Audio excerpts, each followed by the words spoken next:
Bueno, entonces vamos a hablar de tipos de receptores que estén en los animales. Un tipo de receptor se llama los receptores táctiles.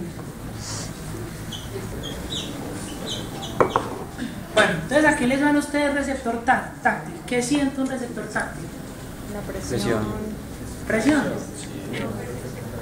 Contacto físico, ¿cierto? Eso está universalmente presente en todos los animales. Mañana cuando vamos por el estereoscopio unos animalitos que llaman oligoquetos, les van a dar unos pelitos, o no sé si han visto los insectos antiguos de Conexión de la Vida que había muchos que son peludos. Todos esos pelitos, los que tienen las langostas cuando salen en el acuario, que se ve un montón de pelitos naranjados, son sensitivos y son receptores táctiles de contacto, ¿cierto? Esos receptores táctiles son particularmente importantes en unos animales que ustedes van a tener allá en la sala de la mente, los corales, ¿cierto? Normalmente esos receptores táctiles están asociados con receptores químicos para probar el que hay alrededor y el que usted toca. Entonces, por ejemplo, los corales forman colonias de un montón de animalitos chiquitos que llaman pólipos, pero cuando un pólipo toca al otro no se cierra, a no ser que con el receptor táctil y después con el químico sienta que es de una especie distinta, entonces empiezan a atacar porque hay competencia, como cuando los árboles tratan de tapar a los otros. O las anémonas. Las anémonas son animales que están llenos de tentáculos y que asexualmente son capaces de dividirse y generar otros dos organismos que son clones del padre. Entonces, cuando una anémona se divide y las dos anémonas son hijas de la misma anémona parental, ellas se tocan y se prueban y no se hacen daño. Pero si hay una anémona tercera, se empiezan a atacar, incluso se pueden matar, hay canibalismo y entonces eso permite controlar la superpoblación de anémonas. Segundo tipo de receptor. Los georreceptores, que son capaces de sentir la posición relativa de lo que está arriba y lo que está abajo, ¿cierto? Hay tres tipos de receptores básicamente en todo el reino animal. El que es más generalizado, el que tiene los nidarios, el que tienen pues, los nidarios como las esponjas, las anémonas, los corales, los equinodermos como la estrella de mar, los erizos. Muchísimos animales tienen unos que se llaman estatocistos. El estatocisto es una cavidad rellena de un fluido y donde este tejido de alrededor, un epitelio, está repleto de células con pelitos, o sea, ciliadas. Y en ese fluido flotan unas piedritas que se llaman estatolitos. Esos estatolitos se van moviendo. Entonces cuando la anémona se tuerce, el estatolito se mueve hacia adelante y presiona acá. Entonces le dice a la anémona, voltéese. Si se va para atrás, entonces el estatolito se mueve hacia atrás y ya presiona a este lado. Entonces le da esa posición, por ejemplo a la medusa, si la corriente la voltea, que vuelva a retornar a su posición, ¿cierto? Hay otro sistema muy parecido, pero ya en los vertebrados, en el oído, ¿cierto? En los canales semicirculares, digamos que hay un fluido. Ese líquido del oído, cuando usted cambia rápido de dirección, por la inercia tiende a mantener esa misma posición, pero la cavidad que lo rodea se mueve alrededor de él. Entonces esas corrientes que se generan, ese rozamiento, es lo que le permite saber lo que usted estaba mencionando ahorita, o sea, si hay aceleración lineal, si hay aceleración rotacional. Y finalmente hay una modificación particular de los crustáceos y de los insectos que son acuáticos. Ustedes de pronto se acuerdan pues, cómo respiran los insectos.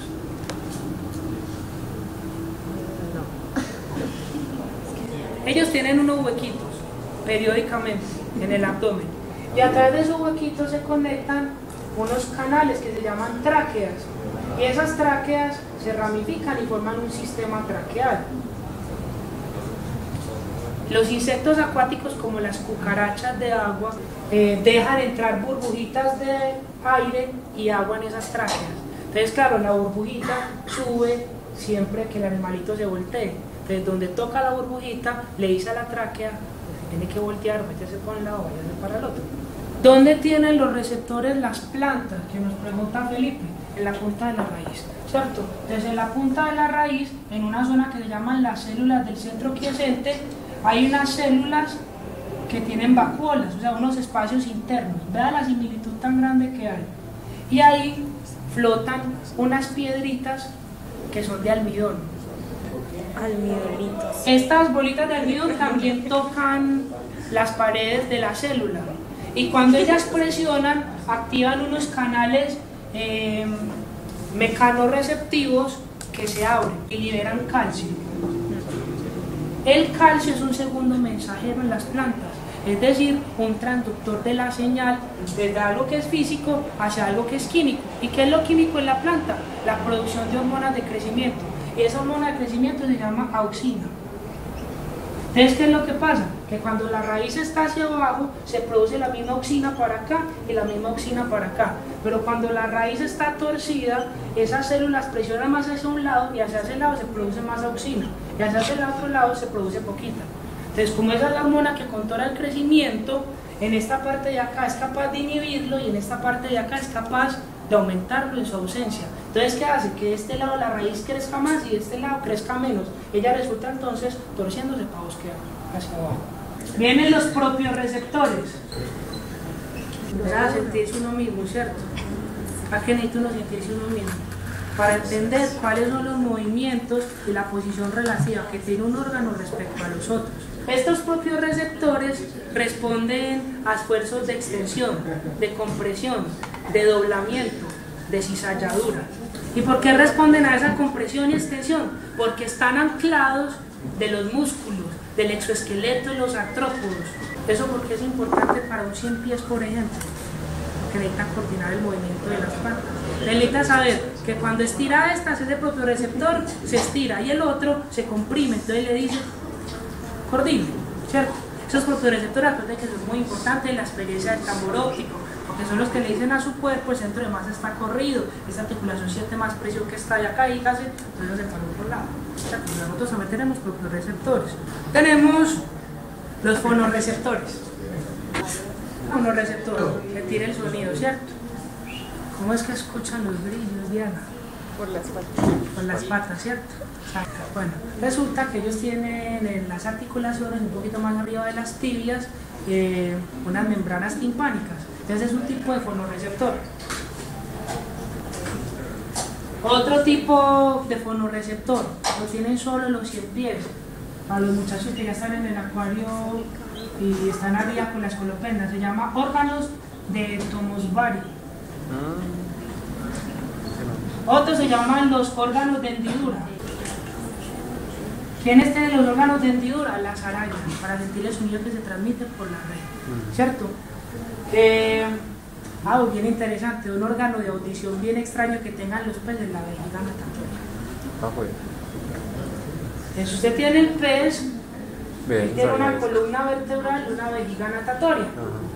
Como normalmente la composición de los músculos, de los nervios, el tejido conectivo es muy parecida a la del medio, cuando la onda viene por el agua, pasa derecho por el pez y es como que no se da cuenta. Pero cuando tiene una cavidad interna repleta de un gas que tiene unas propiedades mecánicas de propagación de las ondas distintas al medio externo, ahí lo puede sentir. Entonces varios peces, los muchachos del acuario, caraciformes, siluriformes y gimnotiformes, únicamente esos tres órdenes que tienen la vejiga natatoria pegada a las primeras vértebras cervicales, ¿cierto? Entonces la vejiga natatoria les funciona como un tímpano para poder transmitir el sonido al cerebro mediante la columna vertebral. Se llama el órgano de Weber. Listo, baroreceptor. ¿Qué animales particularmente necesitan sensores de presión? Los que viven en profundidades y los que viven arriba también, ¿cierto? O sea, acuérdense que el océano, vamos que está en la plataforma continental, tiene distintas zonas de vida y que hay organismos que únicamente viven acá donde hay luz, otros solo acá, otros acá, hasta los del fondo. Y cada uno de ellos tiene que tener un baroreceptor para saber a qué profundidad está. Y más cuando no llega la luz, usted no tiene ningún patrón para decir estoy muy cerca de la superficie o lejos, ¿cierto?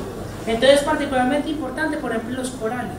O sea, cuando la órbita de un coral se la está llevando la corriente, ella va nadando, necesita un lugar apropiado para llegar. Entonces tiene receptores químicos para sentir que el sustrato es el apropiado, pero también tiene receptores para saber que está a la profundidad suficiente como para que le llegue la luz. Los animales que viven en las zonas donde hay mareas, o sea, sienten un cambio chiquitico en la presión, les aumenta por ejemplo un cangrejo y dice, está subiendo la corriente, me tengo que correr un poquito más. El caracol está subiendo la corriente, me trepo al manglar. ¿Listo? Estos 5 tipos de receptores se conocen como mecanorreceptores. Y ya vienen los 3 que no son mecanorreceptores. El más conocido de todos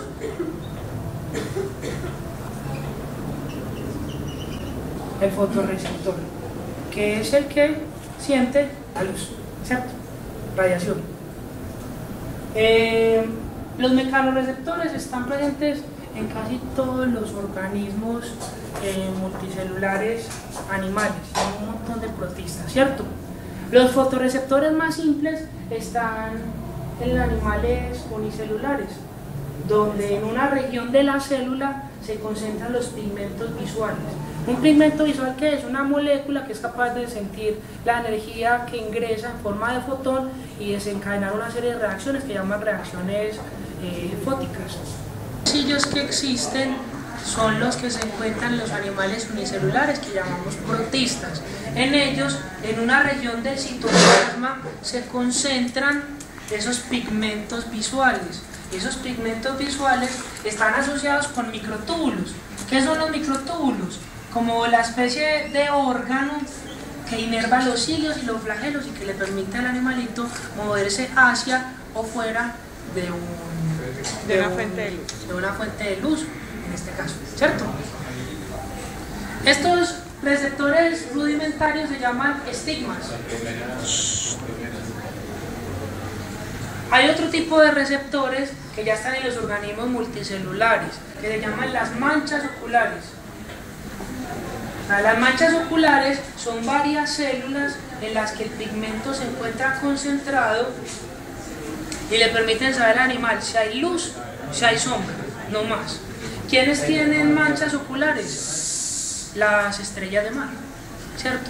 Al final de cada bracito tiene unas manchitas oculares. Los erizos, por ejemplo, no las tienen. Tenemos otras que llaman los ocelos. ¿Qué son los ocelos? Unas estructuras donde estas células ya no son laminares, sino que se distribuyen como en una copita. Entonces, como tiene esta forma convexa, ¿cierto? Puede detectar cuál es la dirección del estímulo. Esta se encuentra en las planarias, que la vamos a ver mañana. Tenemos unas bien conocidas para muchos de ustedes, los de conexión, los ojos compuestos, ¿cierto? Una estructura que está segmentada por unas unidades que se llaman omatidios. Y la imagen parcial que forma un omatidio se solapa con la que forma el siguiente. Entonces el insecto es relativamente borroso, pero ve como en cámara lenta. Para así, no es tan difícil matar la mosca cuando usted la va a pegar, ¿cierto? ¿Cuál es el animal que mejor ve? Se llama el camarón mantis, un pequeño intruso que está en la pecera donde están las anémonas y los peces payaso, que hay uno metido entre las rocas y que nos mata a los caracoles, ¿cierto? Sacude los caracoles por el borde y les empieza a dar, y ustedes de afuera escuchan el chasquido.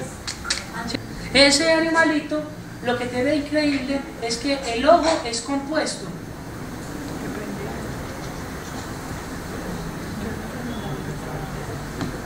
Pero el ojo compuesto está partido en 3 partes, o sea, es tripartito.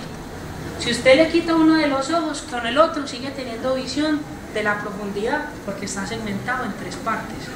Este organismo tiene justo debajo del ojo un ganglio, una concentración de neuronas que directamente, sin llegar al cerebro, son capaces de interpretar esta información.